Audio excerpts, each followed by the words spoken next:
It's 93.3 JakeFM right here at the Country Music Hall of Fame and Museum with the man of the hour, Mr. Brad Paisley. How are you?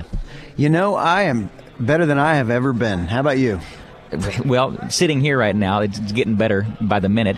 You say that, but you've had a couple of weeks of some long nights, of some strenuous, creative thinking. Yes. But it's come together in a big thing, which is coming out Friday. Yes. You're announcing today. Right. So the album came out this last Friday, and like a book that you can read before the movie, we have the movie this Friday. We have the first visual album for country music, and this is something that is my heart and soul on display. Yeah. And you got to see it, and yeah, last night. I'm really thrilled that this exists. And you know, it's hard to describe it, because in my mind, I was like, can this work? And then it wasn't until we finished the edit and looked at this thing, it's a cohesive thing that becomes just this amazing emotional thing for me to watch, that I'm really excited for people to experience. We took every song on here and realized that they all work together, and they all can each be illustrated in a way that we did with the Today video, which takes them to a place you maybe don't expect. Yeah, it really does when it comes to living in the moment, for sure. Right. Anymore these days, it's hard to come across an album that tells a story like musically Love and War does, so it almost made sense to do the video, make it all together. But that idea didn't come until a little bit later in the whole writing process of the project, right? That's exactly right. You know, when the idea came was when I did the Today video, and that instantly connected dots for people that might have taken longer. People inevitably make a song their own. I mean, I've seen people say, like the song We Danced, which is about, you know, falling in love with a girl at a bar. People, like, somebody will say, well, that reminds me of my dad. It's like, okay, well, I'm not going to tell you you're wrong. Exactly. That's a little odd, but that's great. But, you know, the idea of, with Today, it was like I wanted people right away to realize this isn't just engagements, or this isn't just a wedding. This is a song that really is about your cancer-free diagnosis. Yeah. And that's one of the reasons why Band Against Cancer partnered up with us. It's also a song that's about a soldier coming home. Obviously, that is the highlight for a family with somebody serving overseas. And when I did that, I said, you know what? On these other songs, they're all not going to be that inspirational. Some of them will be, and your listeners won't know what I'm saying, but you will instantly. Snorting Grandma is right, and you'll see that at some point. But these songs are all done in a way that I think takes them to another level. Yeah. Who was Bobby, by the way? Bobby is a local actor named Patrick, who's awesome, going to be on your movie screens. Oh, yeah. There is no doubt. That kid, he could be on Saturday Night Live tomorrow. Yeah. iTunes on Friday. Yes. The whole thing is the visual album release. Brad Paisley, Love and War, the visual album. It is a ride, isn't it? Yeah, it really was. And if you don't, you know, end up having a lump in your throat or laugh until your belly hurts after the end of it, check your pulse a little bit. We should put that disclaimer to people. Yeah, exactly. I had a thought about the whole process of the Johnny Cash tune, and when it came across your desk, John Carter brought it to you in a sense of it's a poem, and you had the next part. How'd that work out exactly? What it really was it was added into a book of poetry, but I think it was an unfinished lyric for a song that he never got around to finishing. And so you saw it and said, this needs to have some music to it. Well, no, it was John's idea. Yeah. He said, I got something that's an amazing fragment of something that I think you could really sink your teeth into.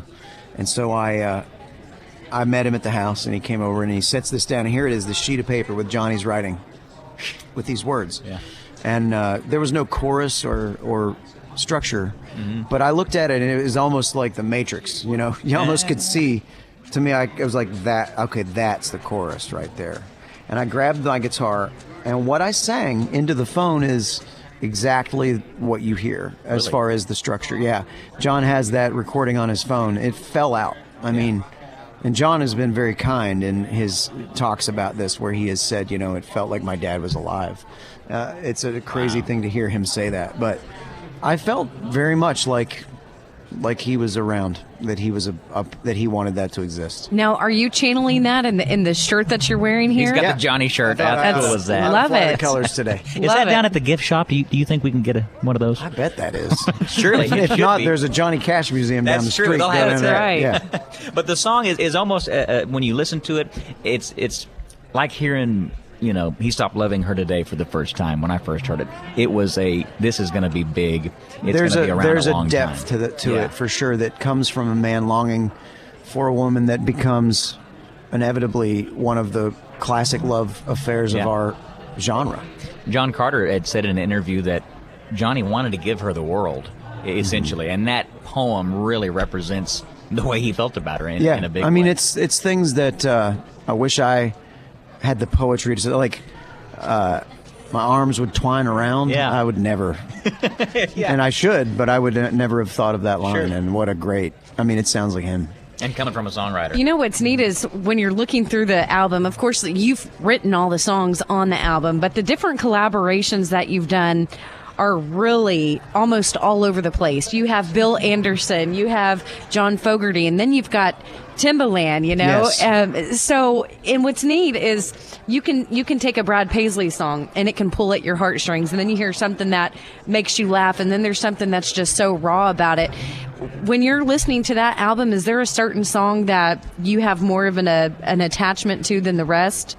Call it a favorite, but baby, right? No, on this album I really don't, because it sounds like on every other record I've been able to say the favorite. Like on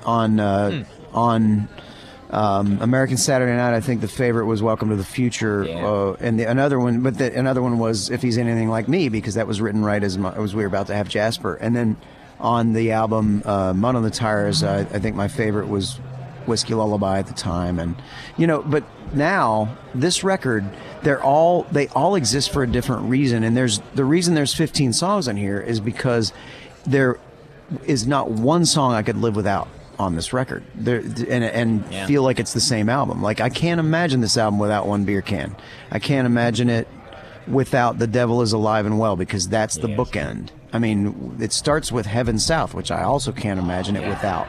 And Heaven South is this positive, turn the news off, put your phone down, isn't it great to be alive?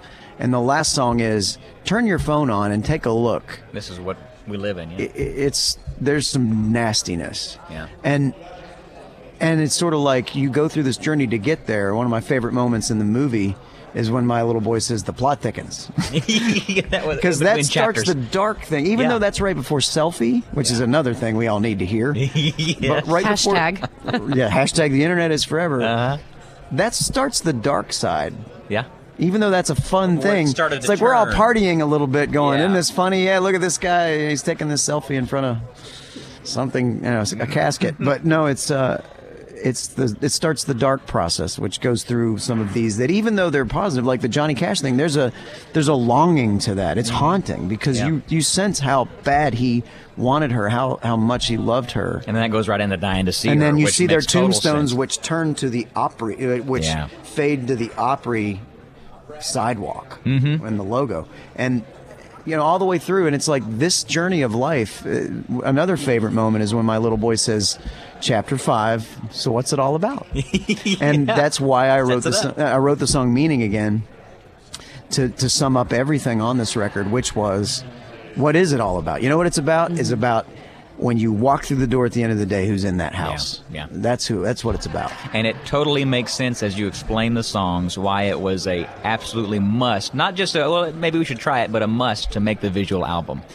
On iTunes Friday, so check it out. And it's appropriate that we're here at the Country Music Hall of Fame and Museum, because it'll be soon your bust, or what do they call it on those plaques? You'll be on that wall. Your mug. Sure. Your mug. Your ugly right next mug. to old Billy Anderson. I don't know if or when that would happen, but I'm in no hurry for Is that. it crazy seeing your own exhibit here? Yeah, it's crazy, especially when you see your big wheel. Yeah. Where's that been, Mom?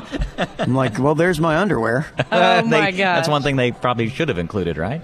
Yeah, right, exactly. The underwear I wore when I found out. Wrote your Christmas song. Right. Brad Paisley with us, Love and War, the visual album out this Friday. Thank you so much for having us out, man. We really appreciate it. I've loved sharing this memory with you. 93.3 JakeFM.